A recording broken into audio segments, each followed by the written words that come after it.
Comment ne pas te louer? Comment ne pas te louer? Comment ne pas te louer? Seigneur Jésus, comment ne pas te louer? Comment ne pas te louer? Comment ne pas te louer? Seigneur Jésus, comment? Lisons ensemble dans Ésaïe, le chapitre 49, les versets 14 à 16. Cependant Sion dit, « L'Éternel m'a abandonné, oui, le Seigneur m'a oublié. » Une femme, oublie-t-elle l'enfant qu'elle nourrit? Cesse-t-elle d'aimer l'enfant qu'elle a conçu? Et même si les mères oubliaient leurs enfants, je ne t'oublierai pas. Voici, je t'ai gravé dans le creux de mes mains. Je pense constamment à tes remparts. Amen. Ce passage d'Ésaïe nous révèle un peu du caractère de Dieu. Dieu prend la maman comme exemple pour exprimer ses pensées et son affection pour Sion. Dès le verset 14, nous voyons que Sion reproche au Seigneur de l'avoir abandonné et oublié.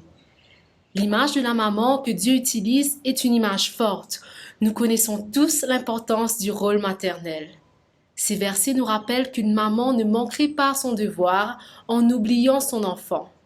Mais ceci étant dit, toutes les mamans ne sont pas forcément un modèle. Cette image pourrait être plus facile à intégrer pour ceux qui ont eu le privilège de grandir auprès d'une maman qui remplissait son rôle que pour d'autres qui, par exemple, ont vécu l'abandon, l'abus ou le rejet. Indépendamment des racines familiales, concentrons-nous sur la parole de Dieu qui nous dit au verset 15 « Même si les mères oubliaient leurs enfants, je ne t'oublierai pas. » Waouh! Ici, Dieu démontre que même si un modèle terrestre comme une maman arrive à faillir, lui, l'Éternel, ne faillit pas. Il peut arriver que les gens t'abandonnent, t'oublient, te rejettent, te déçoivent, mais ton papa qui est dans le ciel ne t'oublie pas, il ne t'abandonne pas. Ce même Dieu qui s'est adressé à Sion auparavant nous parle encore aujourd'hui. Il ne change pas. Tes circonstances de vie peuvent changer. Même toi, il peut arriver que tu changes. Mais Dieu reste le même, hier, aujourd'hui et demain. Son amour n'est pas variable.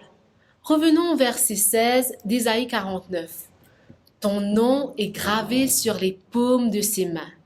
Quand les portables n'étaient pas trop d'actualité, on avait pour habitude de noter sur la paume de sa main un numéro de téléphone à mémoriser. Imaginons maintenant, Dieu dit à Jérusalem, « Ton nom est gravé dans le creux de mes mains. » Nous pouvons oublier notre téléphone, mais pas notre main. Elle est toujours devant nos yeux. Et contrairement à un stylo, quand Dieu grave sur la paume de sa main, l'encre ne s'évapore pas. Alors aujourd'hui, poursuis ta journée avec cette parole de l'Éternel dans ton cœur. Je ne t'oublierai pas. Prions ensemble. Ô Papa Céleste, merci pour cette parole qui nous redonne vie, cette parole qui nous réconforte. Oui, Jésus, nous croyons, nous savons que tu es le Dieu qui n'abandonne pas, le Dieu qui n'oublie pas.